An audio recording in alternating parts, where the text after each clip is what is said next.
It is a Friday morning. Your phone buzzes in your pocket, and you already know what it is before you look.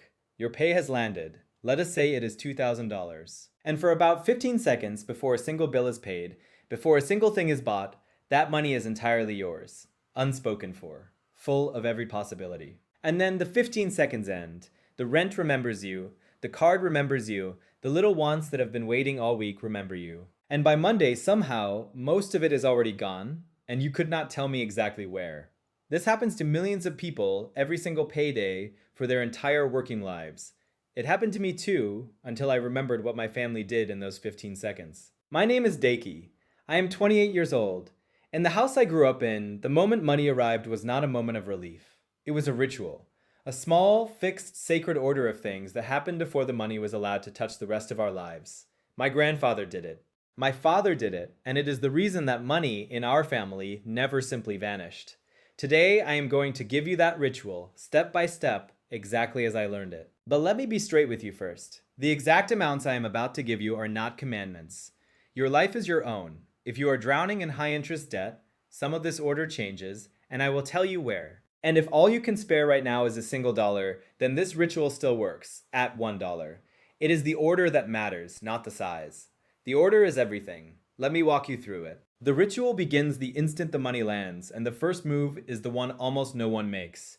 Before you pay anyone, before you pay anything, you pay yourself. A fixed slice comes off the top and moves immediately out of reach, into savings, into the secret envelope, the hesokuri we spoke of before, not what is left over at the end of the month, because I promise you, nothing is ever left over at the end of the month. It comes off the very top, first, while the money is still yours and still whole. My grandfather called this taking your own share before the world takes its share. Start with whatever is painless, even a 20th, but it goes first and it goes out of reach, and you do not touch it. The second move is to feed the line that expects the hard day, the emergency money. We spoke of this too, long ago, the money that turns a flat tire from a crisis into a Tuesday.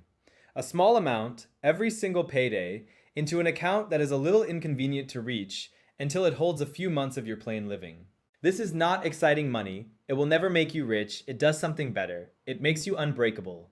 And a person who cannot be broken by a bad week makes far calmer, far wiser choices with everything else. The third move, and here's where your life may change the order. If you carry a debt that charges you a cruel rate, a card, a payday loan, the kind of interest that should be a crime, then this move comes forward almost to the very front, ahead of nearly everything but a tiny emergency cushion. Because that debt is the poor tax we spoke of, and it is bleeding you faster than any saving can heal you. Kill it with everything you can spare, and kill it first. My grandfather had a saying about debt that I will give you in full another day. But the short of it is this. He believed a person who owes money is never truly the owner of his own week. The fourth move is the one the whole world does first, and we do fourth, on purpose. The bills, the rent, the food, the plain necessary cost of living. Notice where it falls. Not first, when the money is fat and generous and easy to overspend. Fourth, after your future self has already been paid and protected and freed. What is left is what the necessities may have, and it is almost always enough, because you have quietly arranged your life so that it is. And remember, on the food especially, this is the one place we do not cut too deep. Good food is the cheapest medicine. That has not changed. If you are walking this road too, subscribe and walk it with me. I am here every week. That is all I ask. Now, the last move, and the one that makes the whole ritual possible, the fifth move is what remains, and it is yours truly, wholly, guilt-free yours.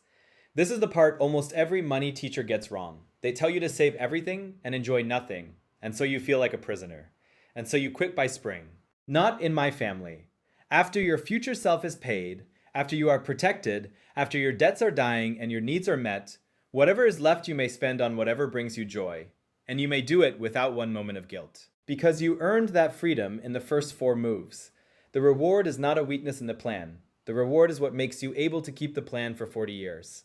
And now the secret that ties all five together, the thing my grandfather understood that the modern world forgets. He did not decide this order fresh on every payday, standing there tired with the money glowing at him. He decided it once, in the kakebo, on paper, in a calm hour, long before the money arrived, so that when the 15 seconds came, there was no decision left to make. The share was already spoken for. The willpower was already spent, back when it was easy. Today you would call it automating your accounts, and you should. But it is the same old wisdom. Decide the order once when you are strong so that you never have to decide it again when you are weak. So here is what I want you to do this week. On your very next payday, before you touch a single dollar of it, do only the first move. Move one small slice, whatever is painless, out to a place you cannot easily reach. That is all. Just the first move, just once. Feel what it is to pay yourself before you pay the world. The rest of the ritual will follow, in time, on its own. That is how my grandfather did it. That is how my father did it, and it is still how it is done in any home that remembers. So tell me in the comments, when your pay lands, what is the very first thing it goes to right now, honestly, before today? I read every one of them, and next time I will tell you about my grandfather's one rule for borrowing money. Why he said the borrower is never truly free. And the single time in 50 years that he broke his own rule, and what it taught me about when debt is a chain, and when, just sometimes, it is a tool. I will see you then.